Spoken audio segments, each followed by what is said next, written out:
Particular గా నేను పరిధి దాటి బూతులు తిట్టాను పలానా వ్యక్తిని అని ఎక్కడ సందర్భం ఉందా? ఏకవచనం బరాబర్ వస్తుంది, ఇక ముందు కూడా వస్తాయి. ఏకవచనం అంటాం, అదే ఉదయం అంటాం. చెప్పే కదా, రీజన్ చెప్పే కదా.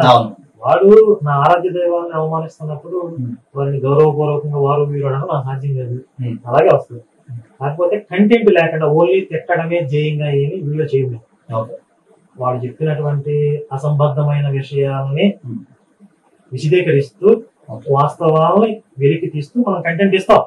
ఒక కొత్త మతం వచ్చిందంటేనే పూర్వం ఉన్నటువంటి మతాలన్నింటినీ కూడా ధిక్కరిస్తుంది అని. మతపరమైన భేదాలు కొత్త మతం పుట్టినప్పుడే వచ్చింది. క్రైస్తవ మతం ఎప్పుడు పుట్టింది? 2000 సంవత్సరాల పూర్వం. అంతకుముందు క్రైస్తవ మతం ఉందా? లేదు.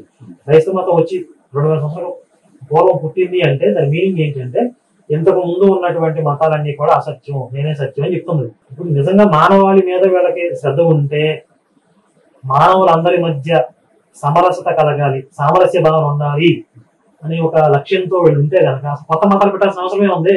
కొత్త మతం పెట్టి అందరినీ నా మతంలోకి మార్పిడి అవ్వండి అని అడగాల్సిన అవసరమే ఉంది.